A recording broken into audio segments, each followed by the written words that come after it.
여기서는 예배의 유래와 본질에 관해 살펴보겠습니다. 너희는 나를 비겨서 은으로나 금으로나 너희를 위하여 신상을 만들지 말고 내게 토단을 쌓고 그 위에 내 양과 소로 내 번제와 화목제를 드리라. 내가 내 이름을 기념하게 하는 모든 곳에서 내게 임하여 복을 주리라. 네가 내게 돌로 제단을 쌓거든 다듬은 돌로 쌓지 말라. 네가 정으로 그것을 쪼면 부정하게 함이니라. 너는 층계로 내 제단에 오르지 말라. 내 하체가 그 위에서 드러날까 함이니라. 여기서 번제의 히브리 원어 올라는 공교롭게도 음운과 마찬가지로 올라간다는 뜻을 담고 있습니다. 여기에 함축된 의미는 하나님을 예배하는 자가 그를 대신해 양이나 소를 희생제물로 삼아 마치 자신의 영이 불타는 것처럼 희생제물을 불살라 불꽃 및 연기와 함께 하나님께 올려보낸다는 것에 두고 있습니다. 한편으로 올라는 달리 은혜를 갚는다는 뜻을 갖기도 하는데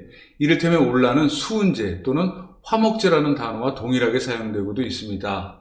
이때 올라는 하나님과 평화적인 관계 속에서 감사의 마음을 표시하기 위해 행하는 의식이라는 뜻을 갖습니다. 위 기록에서는 하나님께서 하나님의 이름을 기념하고자 하는 모든 곳에서 이스라엘이 하나님을 예배하고자 할 때 그 표시로서 제단을 구축하고 여기에 번제와 화목제를 드리면 그곳에 강림하셔서 복을 주시리라고 말씀하고 있습니다. 이 경우 제단은 자연 그대로의 돌을 가져다가 다듬지 않은 채 쌓아야 합니다. 제단에 계단이 없는 것은 이스라엘의 전형적인 제사의식이 그대로 반영된 결과로 볼 수 있습니다. 여기서 전형적이라고 하면 당시 이스라엘이 제사에 참여할 때 특별한 의복을 갈아입지 않고 평상시 복장 그대로 제사에 참여하고 있었음을 의미합니다. 그렇지만 전형적인 제사는 이후 형식적인 제사로 변모하게 됩니다. 형식적인 제사는 전형적인 제사와는 달리 계단을 구축하고 절제된 형식과 절차에 따라 진행되었고 또 이에 참여한 모든 자들은 어김없이 특별한 의복으로 갈아입어야만 했습니다. 무엇보다도 당시 전형적인 제사는 흙이나 자연석으로 제단을 구축하고 양과 소로 번제나 화목제를 드리는 전문적인 제사와 누구라도 자유로이 평상의 생활 중에 하나님을 예배할 수 있었던 통상적인 제사로 구분됩니다. 이후로 모든 제사는 제사법전에서 규정하고 있는 복잡한 예배의식에 따라 어김없이 그대로 드려져야만 했습니다. 이 같은 제사 형식과 절차는 신약에 이르러 영적 예배의 형태로 또다시 변모되게 이릅니다. 곧 하나님은 영이시니 예배하는 자의 올라는 영과 진리로 바뀌었고 어떠한 화목제나 수은제도 필요치 않게 되었습니다. 구약의 전통적인 제사에 비해 신약의 영적인 예배는 형식과 절차에 있어 현격하게 간소화되었지만 그럼에도 가장 중요하게 취급하고 있는 형식이 하나 있기로 그것은 스스로의 몸을 하나님이 기뻐하시는 거룩한 사한 제물로 드려야 한다는 것입니다. 그렇다면 영적인 예배는 이전보다 더한 진정성과 엄숙함을 요구하고 있다고 볼 수 있습니다. 이에 반해 아쉽게도 현재를 살아가고 있는 우리는 그 정도를 너무 쉽게 이해하고 또 행하고 있음을 봅니다. 이러한 연유에서 지금의 그리스도교는 다른 종교에 비해 형식과 예배의식이 복잡하지 않아 접하기 쉽다는 장점이 있는 반면에 다른 한편으로는 외견상 너무 경망스럽고 깊이와 내용이 얕다는 단점을 동시에 갖고 있는 듯도 합니다. 그렇지만 지금의 우리에게 예배의 형식과 절차보다도 더욱 중요하게 부각되고 있는 사실은 그리스도교가 갈수록 침체되어 가고 있고 세상 앞에 크리스천이 마땅히 감당해야 할 사명과 신뢰가 점차 무너져가고 있는 상황에 직면해 있다는 사실입니다. 이왕지사 말이 나온 김에 그 이유를 생각해 보기로 하겠습니다. 물론 생각하기 나름이겠지만 평소에 저는 그 이유를 세 가지로 꼽고 있습니다. 여기서는 교회와 예배를 한 가지로 묶어서 보기로 합니다. 첫째로 교회가 너무 시끄럽다는 것입니다. 조용한 가운데 은밀한 중에 간절한 마음으로 엄숙하게 행해져야 할 예배가 너무도 소란스럽고 들썩이 십상이며 때로는 아무 거리낌 없이 흥을 부추길 정도로 매우 시끄럽다는 것입니다. 무엇보다도 답답한 것은 박수무당처럼 시끄러운 것은 둘째치더라도 이로 인해 경건하고 엄숙하고 차분한 예배가 오히려 천대받고 있는 듯 착각이 될 때가 한두 번이 아니라는 사실입니다. 둘째로 교회가 가진 것이 너무 많다는 것입니다. 그 교회는 커야 하고 신도는 많아야 하며 신도가 많은 교회가 영적으로 성장한 교회와 다름없이 취급되고 있다는 것입니다. 신앙적으로도 가진 자가 못 가진 자보다 더한 영성을 부여한 것으로 취급되고 있음도 같은 맥락에서 이해할 수 있을 것입니다. 그러기에 교회는 이에 소요되는 재물을 충당하기 위해 서로가 진정한 예배로의 참여를 독려하기에 앞서 지속적으로 이 예배에 끈질기게 재물을 보다 앞세워두고 있는 경우가 허다한 것 같습니다. 셋째로 목회자를 양성하는 학교가 너무 많다는 것입니다. 이는 목회자의 자질과 직접적으로 연관될 수 있는 사항입니다. 늦은 밤 동산 위에 올라서면 예나 제나 십자가 아래 불을 켜놓은 교회가 수두룩함을 바로 볼 수 있습니다. 물론 경찰서 10개를 만드는 것보다도 교회 1개를 세우는 것이 더욱 바람직할 것임에는 분명하지만 아무리 그렇다고 하더라도 너무 많은 것이 사실입니다. 교회와 예배의 참여는 엄숙하고 경건해야 합니다. 옛날과 마찬가지로 지금에서야 제단에 화목제를 불사르는 올라를 행할 수 없다고 하더라도 마음속 깊은 곳에서 하나님과 엄숙하고도 경건한 만남을 이루기 위해서는 주의가 시끄러워서도 안 될 것이고 재물을 앞세워서도 안 될 것이며 이곳저곳에 어지럽게 불을 밝혀서도 곤란할 것 같습니다. 너는 기도할 때에 내 골방에 들어가 문을 닫고 은밀한 중에 계신 내 아버지께 기도하라.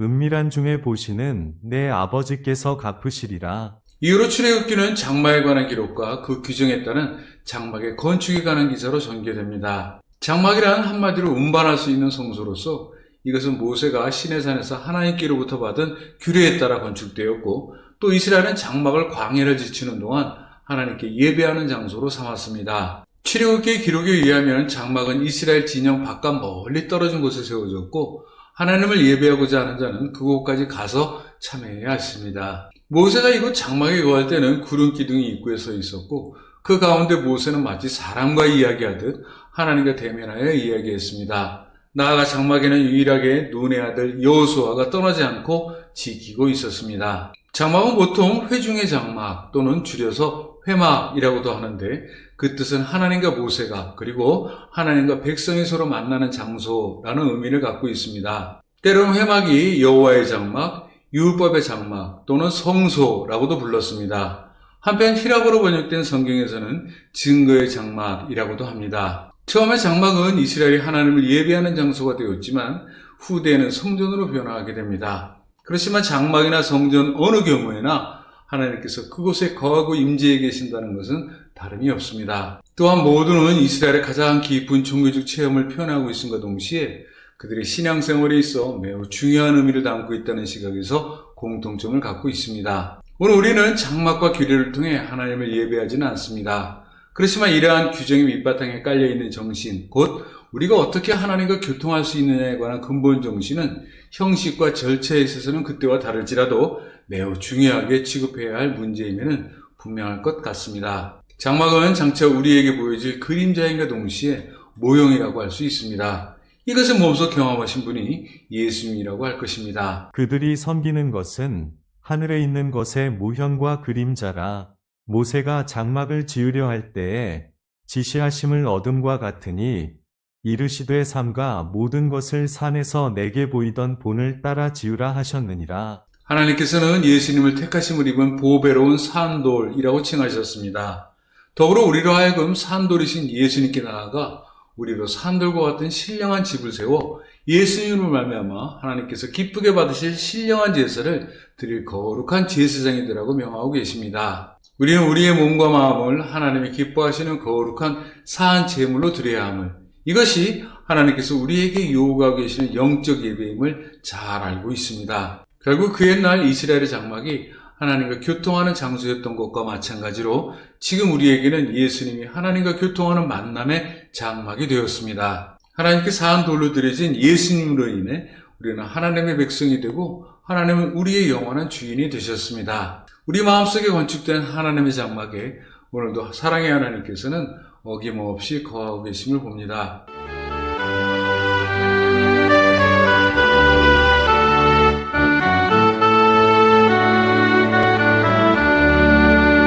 내 모든 소원 기도의 제목 예수님 닮기 원함이라. 예수님 형상 나이기 위해 세상에 오기 전에 예수님 닮기 내가 원하네. 날 구원하신 예수님은 내 마음속에 지금도 도사 주님의 형상 인치소서.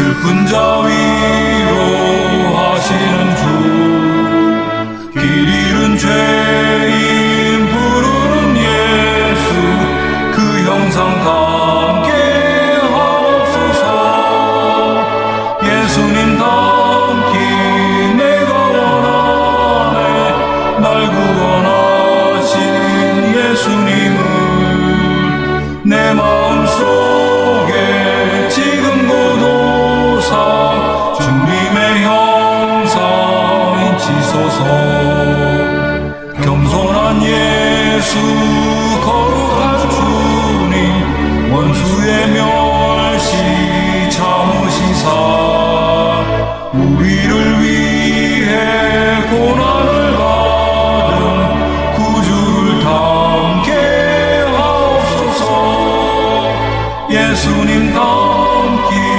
내가 원하네 날 구원하신 예수님을 내 마음속에 지금 고도사 주님의 영